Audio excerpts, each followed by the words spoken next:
Eccoci qua a Villa di Cordignano, sede della partenza e dell'arrivo del Giro del Belvedere, e adesso andiamo a scoprire il percorso.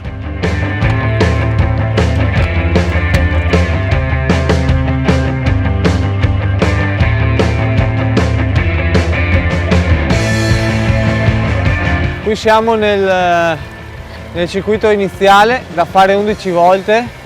Un giro in più rispetto alle edizioni passate, e qua è la salita delle Conche che caratterizza questo circuito. È una salita non impegnativa, ma comunque dopo 11 volte si farà sentire.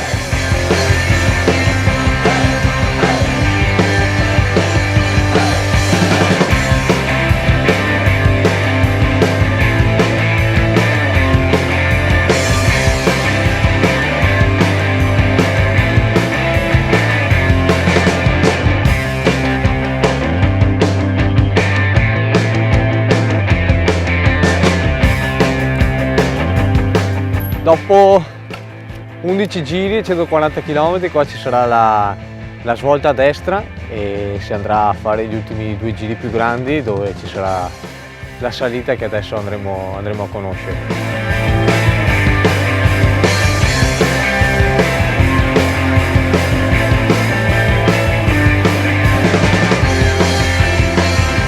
Dopo circa 2 km di pianura dall'uscita del circuito breve comincia la salita del Montanello. Noi la chiamiamo la salita del Canaletto e saranno 2 km molto impegnativi.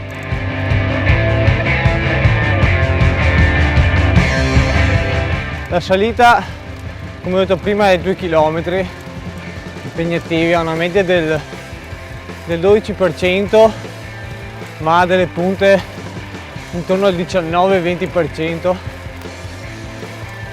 quindi la salita è tosta, è dura, rapporti 39-25 i primi, magari con chi vuole fare la differenza anche 23, chi ha gambe. E come sempre, come ogni anno, si farà 2 volte, quindi bisogna anche sapersi gestire magari la prima volta, ma non prendere neanche troppo svantaggio, perché come è successo in molte edizioni, la corsa si è decisa anche al primo passaggio.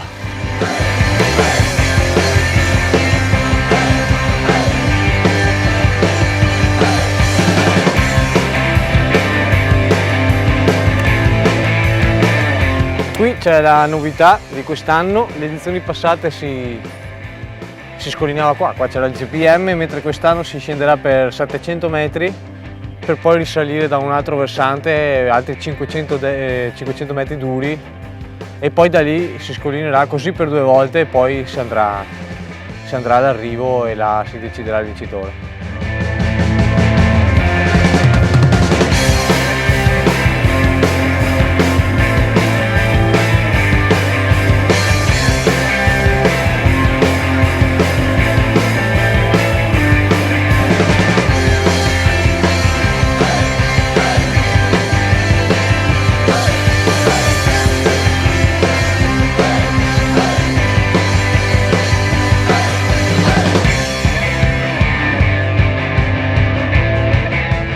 Questo è il rettilineo finale, l'ultimo chilometro è sempre all'insù, all'1-2%, gli ultimi 200-300 metri anche 4%, e è un fattore da tenere in considerazione se si arriva in volata o comunque in uno sprint a ranghi ristretti. Io qua su questo rettilineo ho un ricordo particolare, perché comunque nel 2009 l'ho vinta, e proprio allo sprint con altri 3 avversari, quindi è un arrivo difficile come tutta la corsa, perché comunque dopo una salita dura ci si aspetta una discesa veloce, invece non è discesa, c'è da pedalare, è una corsa difficile da interpretare e da gestire dall'inizio alla fine.